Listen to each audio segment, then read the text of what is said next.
बहुत से लोग केंद्रीय मंत्री के सभी काम को तो जानते हैं, लेकिन केंद्रीय मंत्री को मिलने वाली ऐशो आराम और सैलरी की जानकारी सबको नहीं है। यहाँ हम बताएंगे कि इन्हें मिलने वाले वेतन, भत्ते और अन्य सुविधाओं के बारे में। कैबिनेट मंत्रियों को वेतन के अलावा भत्ता और सरकारी सुविधाएं मिलती है। कैबिनेट मंत्रियों को सैलरी के तौर पे लाखों रुपए मिलते हैं।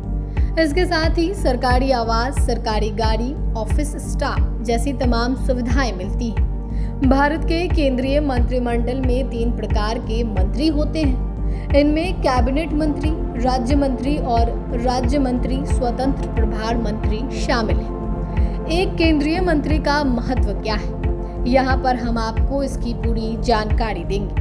लेकिन इससे पहले आपको बता दें कि भारत के केंद्रीय मंत्रिमंडल में 3 प्रकार के मंत्री होते हैं। इनमें कैबिनेट मंत्री, राज्य मंत्री और राज्य मंत्री स्वतंत्र प्रभार मंत्री होते हैं। ये कैबिनेट के सदस्य मंत्रिमंडल का वो हिस्सा होते हैं जिन पर मंत्रालय का नेतृत्व करने की जिम्मेदारी होती है। मंत्रालय में पहले नंबर पर कैबिनेट मंत्री होते हैं, जो मंत्रिमंडल का हिस्सा रहते हुए अपने मंत्रालय का नेतृत्व करते हैं।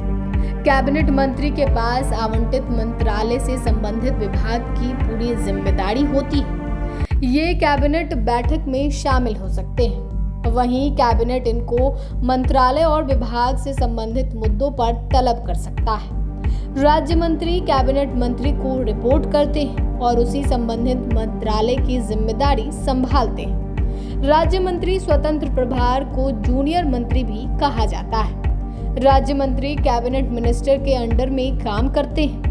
इनके पास राज्य मंत्रियों के पास आवंटित मंत्रालय और विभाग की जवाबदेही होती है। कैबिनेट मंत्री की सैलरी की बात करें तो इन्हें हर महीने 1 लाख रुपए मूल वेतन मिलता है। इसके साथ ही निर्वाचन क्षेत्र भत्ता 70,000 रुपए, कार्यालय भत्ता 60,000 रुपए और सत्कार भत्ता 2,000 रुपए शामिल है।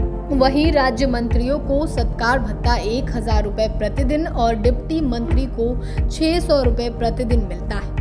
कैबिनेट मंत्री को मिलने वाली सुविधाओं के बारे में बात कर लेते हैं। एक कैबिनेट मंत्री को शानदार बंगला मिलने के अलावा संसद सदस्य की तरह की यात्रा भत्ता, यात्रा सुविधाएं, रेल यात्रा सुविधाएं, स्टीमर पास, टेलीफोन सुविधाएं और गाड़ी खरीदने के लिए अग्रिम राशि मिलती है।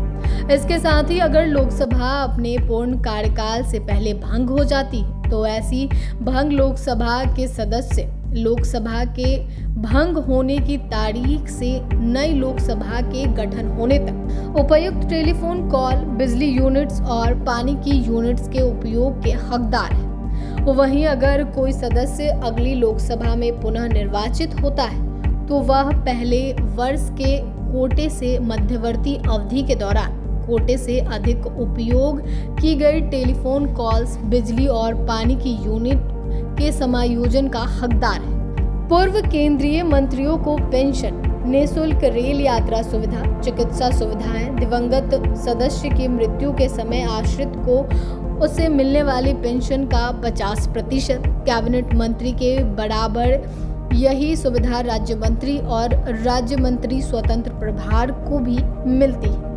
चलिए जान लेते हैं कार्यकाल खत्म होने के बाद मिलने वाली सुविधाएं के बारे में भी। इन मंत्रियों को भी एक पूर्व सांसद की तरह मासिक पेंशन के रूप में 20,000 रुपए मिलते हैं। वहीं 5 साल पूरे होने पे 1,500 रुपए अतिरिक्त बढ़ोतरी होती है। मृत्यु होने पर पति या पत्नी को आजीवन आधी पेंशन, एसी फर्स्ट क्लास में असीमित यात्राओं की छूट, सहायक या पत्नी साथ होने पर सेकंड क्लास में यात्रा की छूट मिलती है।